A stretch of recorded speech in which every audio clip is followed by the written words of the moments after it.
The massive alien ship appeared in Earth's orbit on a Tuesday morning. It hung in the sky like a silver teardrop, its surface catching the sunlight in ways that made it shimmer and pulse. News of its arrival spread across the planet within minutes, and every government scrambled to respond. Captain Laura Bennett stood on the bridge of the EDS Horizon, the newest ship in Earth's small but capable fleet. At 42, she had the calm demeanor of someone who had seen enough to know when to worry and when to wait. This was definitely a time to worry. "They're broadcasting on all frequencies," said Lieutenant Noah Gardner from the communications station. His fingers moved across the console with practiced ease. I think it's an invitation." Laura nodded. "Put it on screen." The alien that appeared looked nothing like the green men of old science fiction. Instead, it resembled something between a praying mantis and a cheetah, with 6 limbs and a sleek, muscular body. Its movements were so quick they almost blurred. "Greetings, humans of Earth," the alien said, its words translated by the ship's computer. "I am Ambassador Creel Tick of the Zephyrian Collective. We have come to welcome you to the galactic community." 2 days later, Laura found herself on board the Zephyrian vessel alongside Dr. Alan Pierce, the expedition's chief scientist, and 5 other crew members. The ship's interior was all curves and strange angles, with doors that opened and closed so quickly they seemed to flicker. "Please forgive the accommodations," Ambassador Creeltick said, speaking deliberately slow. "We find your species moves at a different pace than most spacefaring races." Laura noticed how the ambassador's limbs twitched between words, as if holding still was physically painful. "We appreciate your hospitality," Laura replied. "We're eager to learn about your people and share information about our own." Creeltick made a sound that might have been a laugh. "Yes, we are particularly interested in how your species managed spaceflight with such biological limitations." Dr. Pierce raised an eyebrow but said nothing. The Zephyrians moved through, their ship with incredible speed. When showing the humans to their quarters, their guide would dart ahead, wait with visible impatience, then zip forward again once the humans caught up. During the formal dinner that evening, Laura watched in amazement as their hosts consumed entire meals in seconds, their limbs moving in precisely coordinated blurs. "It's extraordinary," Dr. Pierce whispered to her. "Their neural transmission must be at least 20 times faster than ours." "Is something wrong with your meal?" Creeltick asked, noticing they had barely started eating. "Not at all," Laura said. "Humans simply take more time to eat." "Ah, yes. Your species does everything slowly." The ambassador's mouth parts moved in what might have been a sympathetic expression. "It must be frustrating." Later, in a conference room designed for diplomatic meetings, Creeltick explained the structure of the Galactic Council. The screens around them flashed with information at a pace that made Laura's head hurt. "Could you slow the presentation, please?" she asked. Creeltick tapped something on his wrist device. "Of course, I forget how limited your processing speed is." Dr. Pierce leaned forward. "Ambassador, I'm curious about Zephyrian biology. Has your species always possessed such remarkable reaction speeds?"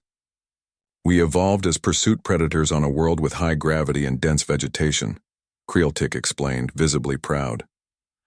"Those who could not react instantly did not survive to reproduce." "Fascinating," Pierce said. "Humans evolved as persistence, hunters. We can't sprint as fast as our prey, but we could follow them until they collapsed from exhaustion."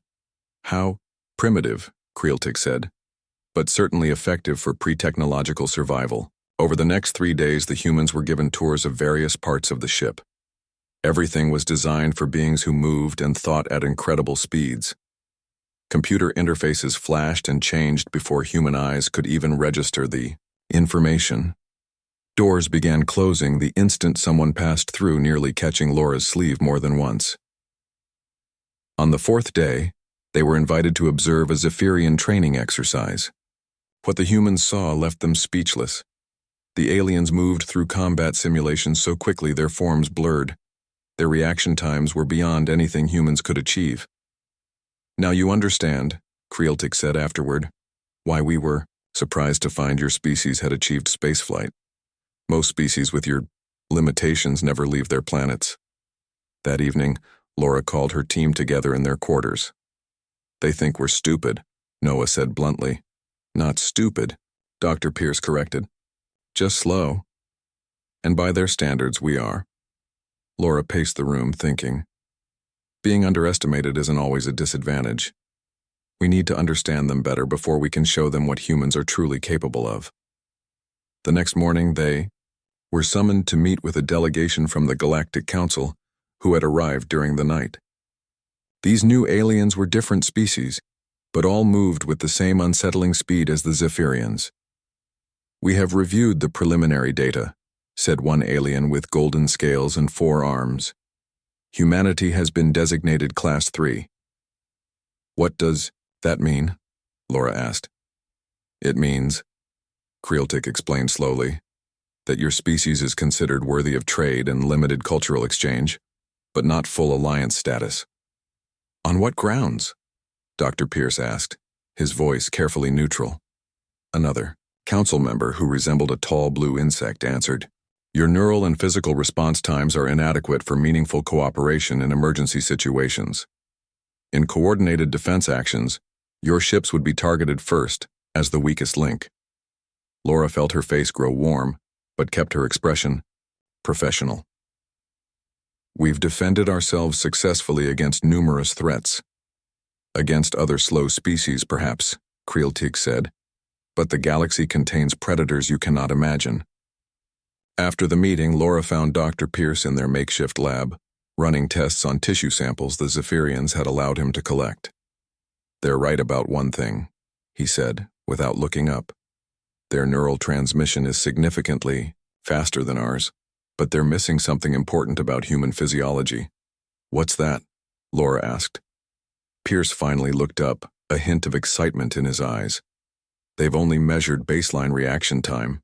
They haven't considered what happens to humans under pressure. He pulled up a display showing comparative neural scans. When threatened, human perception and processing changed dramatically. The fight-or-flight response, Laura said. Exactly. And there's something else. Pierce pointed to another scan. The Zephyrians use the same neural pathways for all types of processing. Humans use different systems for different tasks. We're not just slower versions of them, we're wired completely differently. Laura thought for a moment. Can you prove this difference matters? Pierce nodded slowly. I think so, but we'll need to convince them to test us in a way that shows our strengths, not just our limitations. What do you propose? A challenge, Pierce said simply. Not just reaction time, but complex decision-making under pressure. Laura smiled, for the first time since arriving on the alien ship. Let's show these Zephyrians what humans can really do. Laura stood before Ambassador Creeltic in the main conference room of the Zephyrian ship. The alien's limbs twitched with that now familiar restless energy. Behind her, Dr. Pierce waited with his data ready to present. Ambassador, we believe, your assessment of human capabilities is incomplete, Laura said firmly. Creeltic's head tilted. Our measurements are quite thorough, Captain Bennett. Your neural transmission speeds are approximately 1/20th of Zephyrian standard. This is not an opinion but a scientific fact. I don't dispute your measurements, Laura replied, but you've measured only one aspect of our response capabilities. Dr. Pierce has discovered something you might find interesting. She nodded to Alan, who stepped forward with his tablet. Ambassador, while humans do indeed process baseline sensory input more slowly than Zephyrians, we have a unique neural architecture. He displayed the comparative brain scans. Under threat conditions, humans enter what we call a hyper-awareness state that fundamentally changes our processing. Creeltic studied the images with quick, darting eye movements. Interesting but hardly relevant to galactic defense situations. We propose a challenge, Laura said. Not just simple reflex tests, but scenarios that measure decision-making, quality under pressure and adaptability to unexpected threats. The ambassador's mouth parts clicked rapidly, a sign of amusement or dismissal. Laura couldn't tell which. You wish to prove your species is not as limited as our data suggests? Creeltic asked. We wish to demonstrate that reaction speed is not the only relevant metric for effective response, Laura corrected. Creeltic considered this for several moments, an unusually long time for a Zephyrian. Very well, I will allow this challenge. It may provide useful data on how lesser speed species compensate for their limitations. Laura resisted the urge to show her irritation at his condescending tone. Thank you, Ambassador. Back in their quarters, the team gathered to discuss their next steps. They've agreed to 3 different simulation tests, Laura explained. Simple reflex measurement, complex threat assessment, and a full combat scenario. Who's going to represent us? Asked Sam Wilson, the team's security officer. Laura looked at Dr. Pierce, who cleared his throat. I've been running preliminary tests on our team members, he said, and I've found something unexpected. He brought up a display showing reaction time measurements for the entire human delegation. Noah has the fastest responses I've ever recorded, Pierce said, pointing to the communications officer's results. Everyone turned to look at Noah, who seemed embarrassed by the attention. At 28, he was the youngest member of the team, with curly brown hair and a lean build that made him look even younger. I played a lot of competitive games growing up, Noah said with a shrug. Nothing special. It's more than games, Pierce insisted. Your neural architecture shows unusual development in the areas responsible for predictive processing. You don't just react quickly, you anticipate patterns better than anyone I've tested. Laura studied Noah thoughtfully. Lieutenant Gardner, how do you feel about representing humanity in these trials? Noah swallowed. With respect, Captain, I'm a communications officer, not a fighter. Wouldn't Sam be a better choice? Sam shook his head. The doc's tests don't lie. You've got better numbers than me. It's not about fighting skills, Pierce added. These simulations will test decision-making under pressure. Your brain is literally wired for this. Noah looked at each of them, then straightened his shoulders. If you think I'm our best shot, then I'll do it. The next morning, they met with Ambassador Creeltic and 3 Zephyrian scientists who would oversee the challenge. The testing chamber was a large circular room with a raised platform in the center. The simulations will take place in our immersive projection environment, one scientist explained slowly for the humans' benefit. The sensations will feel real, but you cannot be physically harmed. Noah nodded, trying to hide his nervousness. Zephyrian challenger will be Rixta, one of our junior tactical officers, Creeltic said, gesturing to a smaller Zephyrian with distinctive blue markings. To make this a fair comparison, we selected someone with relatively limited experience. Laura caught the implied insult but kept her expression neutral. The first test was a simple reflex measurement. Noah and Rixta stood on opposite sides of the platform. Lights would flash at random intervals, and they had to press the corresponding button as quickly as possible. To no one's surprise, Rixta completely outperformed Noah. The Zephyrian's movements were so fast they blurred, while Noah, despite his excellent human reflexes, seemed to move in slow motion by comparison. As expected, Creeltic commented as the scores appeared. Rixta had responded in an average of 0.018 seconds, while Noah's best time was 0.194 seconds. Let's proceed to the next trial, Laura said, ignoring the smug looks from the Zephyrian observers. The second test involved a simulated security checkpoint. Both participants would have to quickly determine whether approaching figures represented threats or non-threats based on subtle behavioral cues. This time, the gap in performance narrowed significantly. While Rixta still identified threats more quickly, Noah made fewer mistakes. The Zephyrian occasionally misclassified non-threats as dangerous, while Noah's accuracy was nearly perfect. Interesting, one of the Zephyrian scientists noted. The human's error rate is remarkably low. Speed without accuracy has limited value, Dr. Pierce commented. Ambassador Creeltic clicked his mouthparts dismissively. In defense situations, hesitation costs lives. Incorrect identification also costs lives, Laura countered. The final test was the most complex. A simulated spacecraft bridge during an ambush scenario. Both participants would need to make multiple rapid decisions about evasive maneuvers. weapons targeting, shield distribution, and civilian protection. As the simulation began, Noah felt his heart racing. The projected environment around him seemed completely real. He could feel the ship's controls under his fingers, hear the warning alarms, see the enemy vessels appearing from multiple directions. What happened next surprised everyone, including Noah himself. While Rixta responded to each threat almost instantly, the Zephyrian strategy showed no cohesive pattern.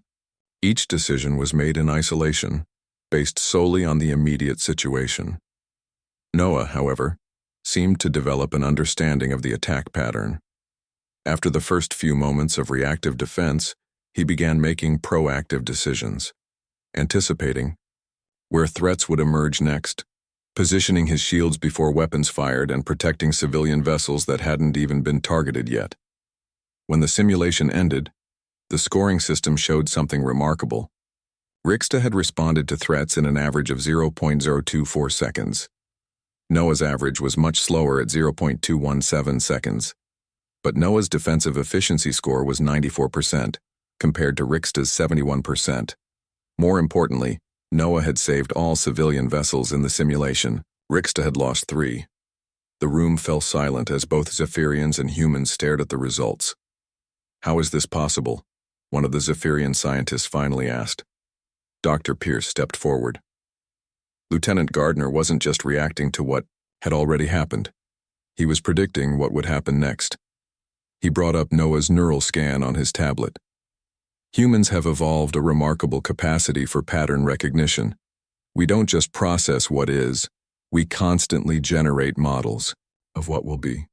Ambassador Creeltic studied the results with an intensity that made his limbs completely still for the first time since the humans had met him. "It seems," he said slowly, "that we may need to recalculate some of our assumptions." The day after the challenge, the human team was invited to meet with the Zephyrian Scientific Council. Unlike previous meetings, the pace was noticeably slower, with the aliens making a visible effort to accommodate human communication speeds. Laura, Noah, and Dr. Pierce sat across from 5 senior Zephyrian scientists, with Ambassador Creeltic presiding. The room was filled with displays showing data from yesterday's tests. "We have analyzed the results thoroughly," began the lead scientist, whose name was Visna. "They are unexpected." "In what way?" asked Dr. Pierce. Visna brought up a series of neural scans. Lieutenant Gardner's performance in the complex scenarios revealed something our models did not account for. While his basic reaction time remained consistent with human norms, his anticipatory response pattern is unlike anything we have documented. Noah shifted uncomfortably under the attention. What Lieutenant Gardner demonstrated was not unusual for humans, Laura pointed out. Many of our most successful pilots and security personnel show similar abilities. "That is precisely what concerns us," said another scientist. "If this is a common human trait, our entire classification system may require revision." Ambassador Creeltic's limbs twitched with obvious agitation. "The Council will not reclassify an entire species based on one test. We propose additional trials," Laura said firmly, "with different human participants and more varied scenarios." The ambassador's eye stalks swiveled toward her. "You seem very confident, Captain Bennett." "I know my species, Ambassador." After a brief conference in the rapid-fire Zephyrian language, Creeltic nodded. "Very well. We will conduct more extensive testing tomorrow. 5 scenarios, 5 different human participants." Back in their quarters, the team celebrated their small victory. "You were amazing, Noah," said Kelly Martinez, the team's medical officer. "I couldn't believe how you anticipated those attack patterns." Noah grinned. "All those years my parents complained about video games finally paid off." Dr. Pierce was more serious. "Tomorrow will be the real test. They'll be looking for weaknesses now, not just collecting data." Laura nodded. "Which is why we need to prepare. Sam, you'll handle the combat scenario. Kelly, you'll take the medical emergency. Ben will manage the engineering crisis. I'll handle the diplomatic situation." "What about me?" asked Amy Rogers, their navigation specialist. "You'll take the piloting challenge. According to Alan's tests, you have excellent spatial awareness. Amy looked nervous, but determined. I'll do my best, Captain. The next morning, the humans found the testing chamber reconfigured with 5 separate simulation stations. A larger group of Zephyrian observers had gathered, including several members of the Galactic Council. Today's trials will test different aspects of emergency response, Ambassador Creeltic explained. Each human will face a Zephyrian counterpart in the same scenario. Observers will evaluate both speed and effectiveness. As the simulations began, Dr. Pierce monitored the neural activity of each participant. The patterns he saw confirmed his theory. While the Zephyrians processed information faster, the humans showed remarkable activation in their predictive centers. Sam went first, facing a complex hostage situation. The Zephyrian security officer resolved the situation in half the time, but caused 2 simulated civilian casualties. Sam took longer but saved everyone. Kelly's medical emergency scenario involved a mass casualty event with limited resources. The Zephyrian doctor treated patients with blazing speed but miscategorized several critical cases. Kelly worked more, methodically, accurately identifying which patients needed immediate attention and which could wait. Ben faced an engineering crisis where a ship's power core was destabilizing. The Zephyrian engineer tried multiple rapid fixes, creating a cascade of new problems. Ben took time to analyze the system as a whole, then implemented a single solution that addressed the root cause. Amy's piloting challenge involved navigating an asteroid field while under enemy fire. The Zephyrian pilot's reactions were incredibly fast, but focused only on immediate obstacles. Amy plotted a course that anticipated both asteroid movements and enemy targeting patterns, taking a longer but safer route that preserved the ship's defensive capabilities. Laura's diplomatic scenario was perhaps the most revealing. Both she and the Zephyrian diplomat faced a hostile alien delegation making unreasonable demands. The Zephyrians' rapid-fire responses quickly escalated the situation to the brink of war. Laura's measured approach diffused tensions and created room for compromise. When all 5 scenarios were complete, the observers fell into intense discussion, their limbs and mouth parts moving with such speed that the humans couldn't follow the conversation. Finally, Ambassador Creeltic addressed them. The results are consistent across all trials. Zephyrian response time remains superior, yet human decision quality shows unexpected advantages in complex situations. It's not about who reaches the finish line first, Laura said. It's about who takes the best path. Wiesna approached with a new set of scans. We have identified the key difference. Zephyrians process information sequentially, at extremely high speeds. Humans process information in parallel, with constant predictive modeling. Dr. Pierce nodded. We compensate for our slower reaction time by anticipating what might happen before it occurs. A fascinating evolutionary adaptation, said Wiesna. Your species developed a form of time manipulation, mentally projecting into possible futures to prepare your responses before they're needed. One of the Galactic Council members stepped forward. She resembled a tall, elegant bird with iridescent feathers. I am Counselor Tala. These findings are significant enough that I must bring them to the full Council's attention. What does this mean for humanity's classification? Laura asked. That remains to be determined, Tala replied. But I believe your species may have more to offer the galactic community than we initially thought. As the meeting concluded, Noah found himself walking alongside Rixta, the Zephyrian who had defeated him in the reflex test. Your performance was impressive, Rixta said, speaking more slowly than most Zephyrians. I did not understand how you anticipated the attack patterns. Noah shrugged. I guess I've always been good at seeing how things connect. When the first few ships appeared, I could feel the pattern forming, like they were telling a story I'd heard before. Rixta's head tilted in what might have been confusion. Fascinating. Perhaps you could teach me this skill? I'm not sure. It can be taught, Noah replied. But I'm willing to try if you are. That evening, Laura gathered her team to discuss the day's events. We've made progress, she said. They're starting to see us as equals, not just slow-moving curiosities. What? Happens next? Kelly asked. The council will debate our status, Laura explained. But more importantly, we've opened the door to genuine exchange. They have things to learn from us just as we have from them. Speaking of learning, Sam said with a grin, Noah's got himself a Zephyrian student. Rixta couldn't stop asking him questions. Noah smiled. Just building some cross-species goodwill. That's exactly what we need, Laura said. Because I have a feeling our real test is still to come. 3 days after the second round of trials, a strange feeling of acceptance had begun to grow between the humans and their Zephyrian hosts. The aliens still moved with their characteristic speed, but they made efforts to slow their speech when addressing the humans directly. Some, like Rixta, had even started spending time with the Earth delegation, curious about human ways of thinking. Laura sat in her quarters reviewing reports when the alarm began to sound. The harsh, pulsing tone made her jump to her feet just as Noah burst through the door. Captain, something's happening with the ship's power core, he said, breathing hard from running. All Zephyrians are being called to emergency stations. Together they hurried toward the command center, passing Zephyrians moving so quickly they were almost invisible blurs. When they arrived, they found Ambassador Kreeltik and Vesna engaged in rapid discussion with several engineers. What's happening? Laura asked. Kreeltik turned to her, his movements jerky with stress. Our quantum power system is experiencing a cascading failure.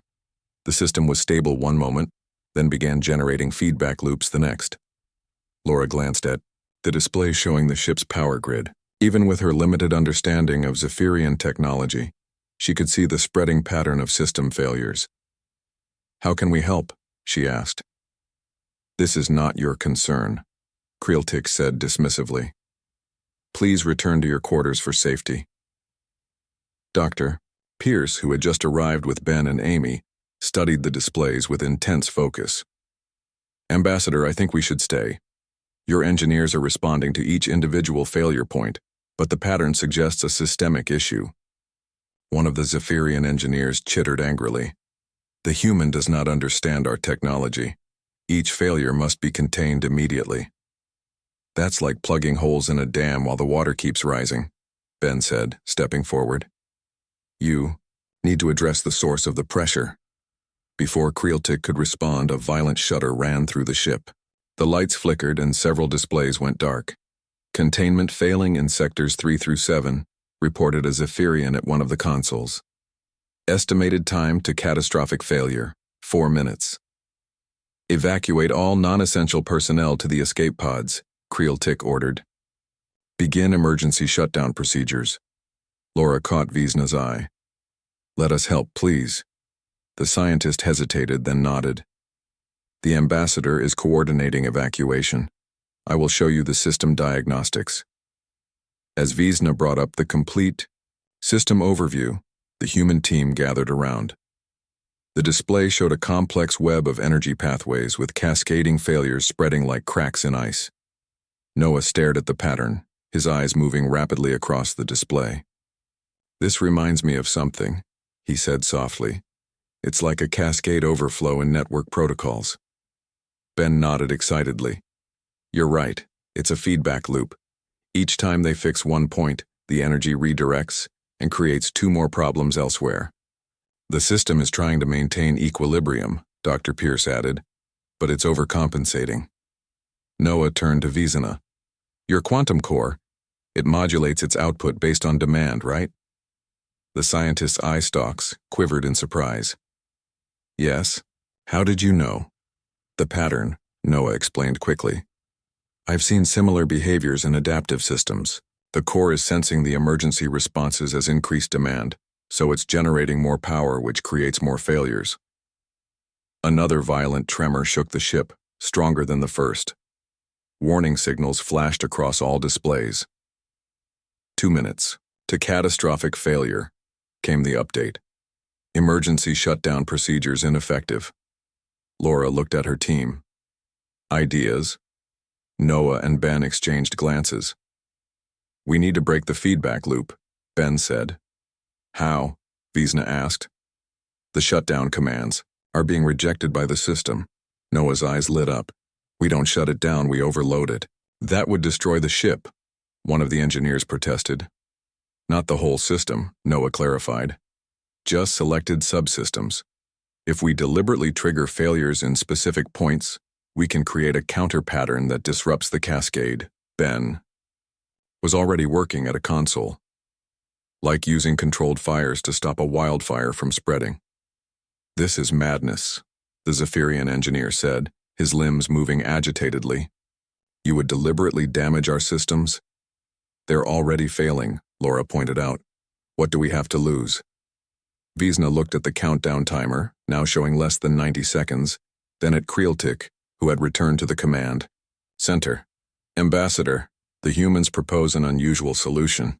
Creeltic listened as Noah quickly explained his idea. For once, the ambassador was completely still. This goes against all our emergency protocols, he said finally. Sometimes the fastest response isn't the right one, Laura said quietly. Another shudder rocked the ship, this one lasting longer than the previous two. Several Zephyrians lost their footing despite their quick reflexes. 1 minute remaining. Came the update, the Zephyrian's voice now tinged with fear. Creeltic's eye stalks swiveled toward Noah. Do it. Noah and Ben moved to the engineering console, their fingers flying across the unfamiliar controls. Vesna helped translate their commands as they identified key junction points in the power grid. We need to trigger failures here, here, and here, Noah said, pointing to specific nodes. Simultaneously. Targeting systems ready? Ben confirmed. On your mark. Noah took a deep breath. 3, 2, 1, now. The commands executed, and for a terrible moment, nothing seemed to happen.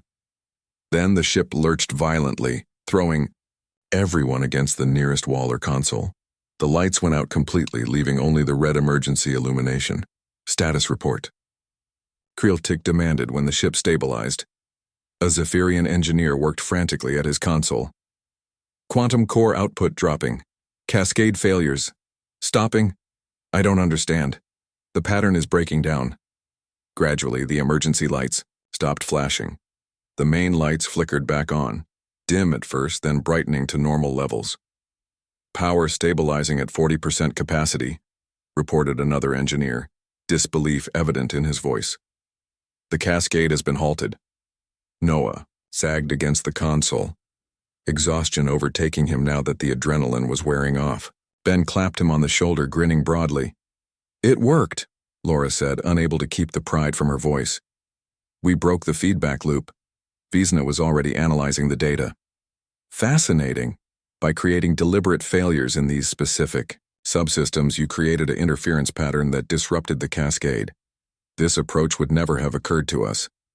Because it seems counterintuitive, Dr. Pierce explained. Zephyrians evolved to respond to threats with immediate action. Humans evolved to look for patterns and sometimes do the unexpected. Ambassador Creeltic approached Laura, his movements uncharacteristically slow and deliberate. For a long moment, he simply looked at her and her team. Then, in a gesture none of the humans had seen before, he lowered his head slightly. Captain Bennett, he said, it seems I must thank you and your crew for saving this vessel and everyone aboard. Laura nodded in acknowledgement. We're just glad we could help, Ambassador. Perhaps, Creeltic said thoughtfully. There is more to reaction time than mere speed. 2 weeks after the power core crisis, the Zephyrian ship prepared to return to Galactic Council space. Repairs were complete, and a decision had been reached regarding humanity's status within the galactic community. Laura and her team gathered in the main conference hall, which had been rearranged to accommodate representatives from both species comfortably. The tension that had marked their early meetings was gone, replaced by something close to mutual respect. Ambassador Creeltic entered, followed by several members of the Galactic Council, including Councillor Tala. The Zephyrian moved with his usual quickness, but his manner had changed. He no longer spoke to the humans with that slow, condescending tone. Captain Bennett, Dr. Pierce, Lieutenant Gardner, and all Earth representatives. Creeltic began formally. The Galactic Council has reached a decision regarding humanity's classification. Laura straightened in her seat. This moment would determine Earth's place among the stars.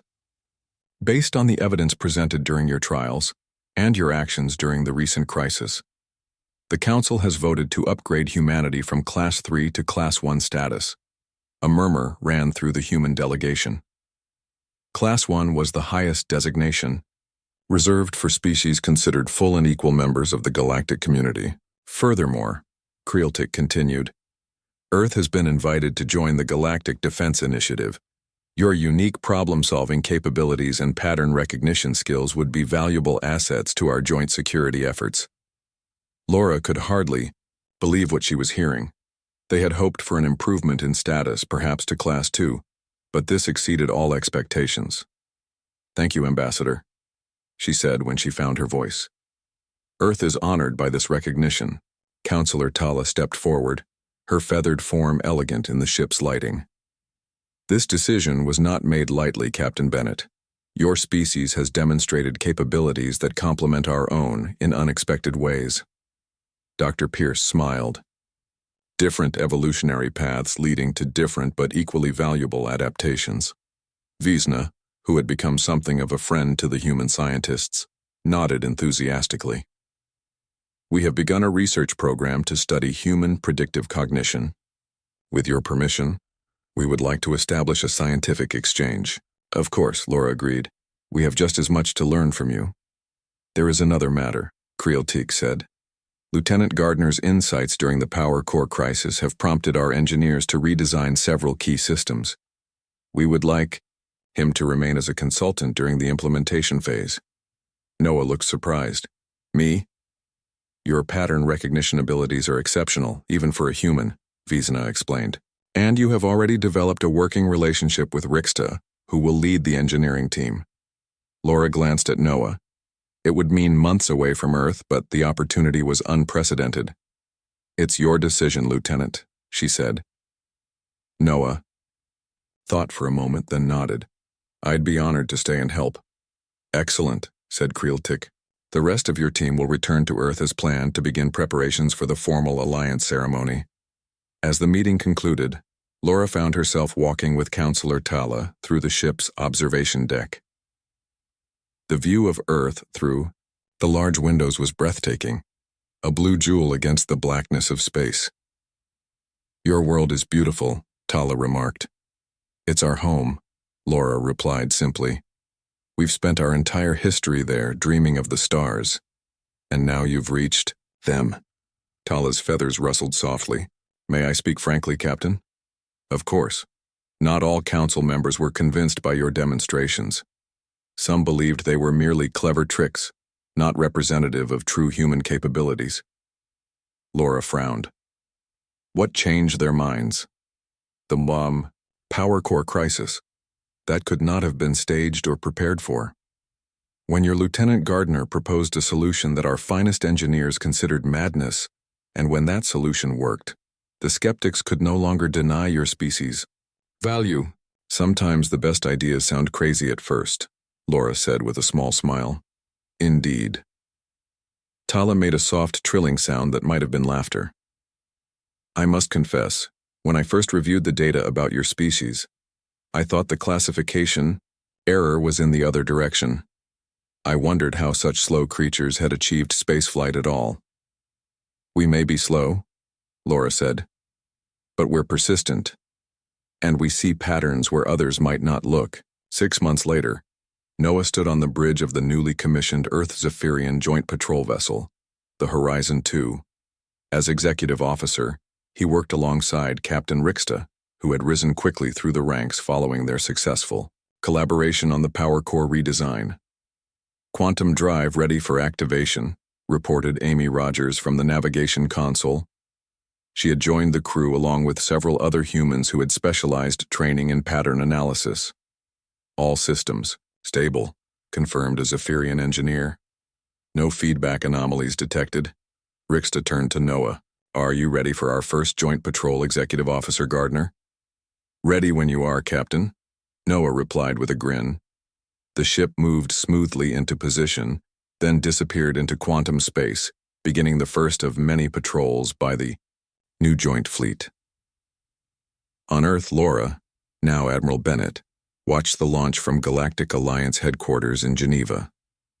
Beside her stood Ambassador Creeltic, who had requested permanent assignment to Earth. "They work well together," Creeltic observed, his speech now paced perfectly for human ears without seeming forced. "They complement each other," Laura agreed. "Zephyrian speed and human insight. It is a remarkable alliance," Creeltic said. "One I would not have thought possible when we first arrived in your system." "What changed your mind?" Laura asked, curious. The ambassador was quiet for a moment. "I realized we were asking the wrong question. We kept focusing on how quickly your species reacted, not on how effectively you responded. There is a difference." "A difference that saved your ship," Laura reminded him gently, "and perhaps will save many more worlds in the future." Creeltic's eye stalks turned toward her. "There is a saying among my people: the fastest hunter does not always catch the most prey." "We have a similar one," Laura said. "Slow and steady wins the race." As they watched the stars, a message came through from the Horizon 2 already light years away. Its first patrol had intercepted a Void Swarm scout, the first detection of the mysterious species that had been raiding the galaxy's outer worlds.